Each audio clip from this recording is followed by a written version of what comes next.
ఇంకా కొంతమంది మాకింకా ఇండ్లు పూర్తి స్థాయిలో రాలేదు అని చెప్పారు.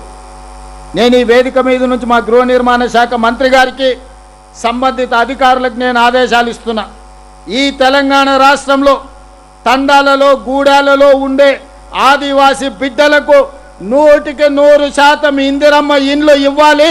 ప్రత్యేకమైన కార్యక్రమం పెట్టుకొని స్పెషల్ డ్రైవ్ ద్వారా ఈనాడు ఇన్ఛార్జ్ మంత్రివర్యులు జూపల్లి కృష్ణారావు గారికి నేను సూచన చేస్తున్నా. ఈ ఆదిలాబాదు మొత్తం ఉమ్మడి జిల్లాలో 10 శాసనసభ నియోజకవర్గాలకు సంబంధించిన యువ శాసనసభ్యులు ఉన్నారు. వాళ్ళు ఏ పార్టీ అయినా పర్వాలేదు, పార్టీలు చూడకండి.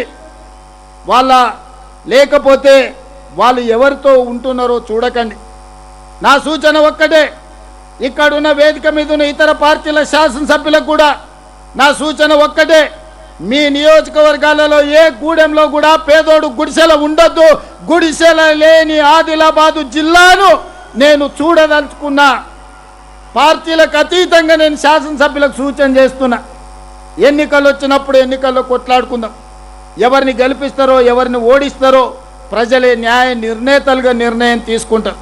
కానీ ఈనాడు తెలంగాణలో వివక్ష లేని రాజకీయాలను, వివక్ష లేని సంక్షేమాన్ని, వివక్ష లేని అభివృద్ధిని ముందుకు తీసుకెళ్లాలని ఈరోజు మేము ఆలోచన చేస్తున్నాం. అందుకే వేదిక మీద ఉన్న ఇతర పార్టీలకు సంబంధించిన శాసనసభ్యులకు నా విజ్ఞప్తి ఒక్కటే, మీ శాసనసభ నియోజకవర్గాల పరిధిలో ఎన్ని గూడాలు ఉన్నాయో గూడాలు తిరగండి. ఈ ప్రతి గూడెంలో ఉండే ఏ గుడిసె కూడా ఉండొద్దు. గుడిసెలున్న వాళ్ళందరికీ ఇండ్లు ఇచ్చే బాధ్యత నాది. ఆ చిట్టా తయారు చేసుకున్న బాధ్యత మీది. ఇన్ఛార్జ్ మంత్రి జూపల్లి కృష్ణారావు గారికి కూడా ఈరోజు నేను సూచన చేస్తున్నా. మీరు వచ్చే అవసరమైతే 4-5 రోజులు ఇక్కడనే గడపండి. రాత్రి మగళ్ళు మీరు తిరగండి. నియోజకవర్గానికి ఒక రోజు ఇవ్వండి. ఆ ప్రాంతంలో ఉండే సంఘాలతో మాట్లాడండి. గూడాలను గుర్తించండి. ఐటీడీఏ అధికారులకు ఆదేశాలు ఇవ్వండి. జిల్లా కలెక్టర్లను నిరంతరము పర్యవేక్షించమని ఆదేశాలు ఇవ్వండి.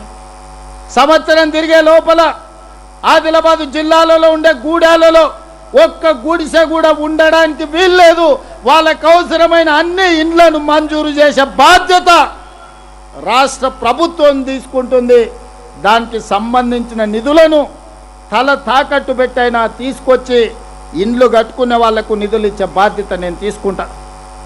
ఇవాళ ఇల్లు మంజూరైన ఏ పేదవాడిని అయినా అడగండి.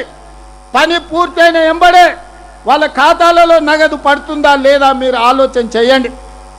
ఇవాళ 1,20,000 ఇండ్లు పూర్తయినాయంటే 99% ఇండ్లు పూర్తి చేసుకున్న వాళ్ళ ఖాతాలలో 100% నగదు వాళ్ళ ఖాతాలలో బదిలీ అయ్యింది. నాకెన్ని కష్టాలున్నా జీతభత్యాలు ఇవ్వడానికే కష్టం అనిపిస్తున్న సందర్భంలో, పిల్లల ఫీజులు చెల్లించాలంటే కష్టమవుతున్న సందర్భంలో, ప్రభుత్వ ఉద్యోగస్తులకు పెన్షన్లు ఇవ్వాలంటే కూడా కష్టమవుతున్న సందర్భంలో, ఏ కష్టం వచ్చినా కష్టాన్ని ఎదుర్కొన్నా కానీ ఇందిరమ్మ ఇండ్ల బిల్లులు మాత్రం 1 గంట కూడా ఆగకుండా మీ ఖాతాలలో వేసిన మాట వాస్తవం కాదా? మీరు ఒక్కసారి ఆలోచన చేయండి మిత్రులారా. ఇవాళ నా తపనంత ఒక్కటే, మేము జూబ్లీ హిల్స్లో, బంజారా హిల్స్లో, లేకపోతే సెక్రటేరియట్లను, లేకపోతే పంజగుట్ట చౌరస్తలో భవంతులలో మేము ఉంటే సరిపోదు. ఈ భవంతులు మాకు ఆనందాన్ని ఇవ్వచ్చు కానీ మా రాష్ట్ర ప్రజలకు అసంతృప్తిని కలిగిస్తాయి. అందుకే ఈరోజు ఎంత ఆగర్భ శ్రీమంతుడైనా, టాటా అయినా, బిర్లా అయినా, అదానీ అయినా, అంబానీ అయినా పెద్ద పెద్ద సొంత భవనాలు కట్టుకుంటున్నారు.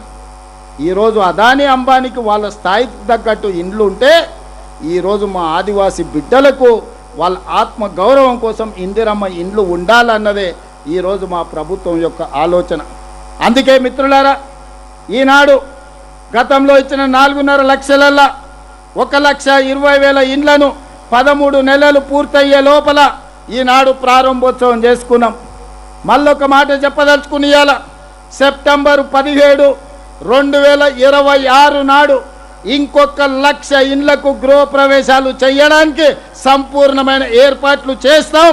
మరో 1,00,000 ఇండ్లకు గృహప్రవేశం చేసుకోవడానికి ఏర్పాట్లు చేయాల్సిందిగా, ఆ పనులను పర్యవేక్షించి వాళ్ళకు అవసరమైన నిధులను విడుదల చేయాల్సిందిగా మిత్రులు పొంగులేటి శ్రీనివాసరెడ్డి గారికి నేను ఈ వేదిక మీద నుంచి ఆదేశాలు ఇస్తున్నా.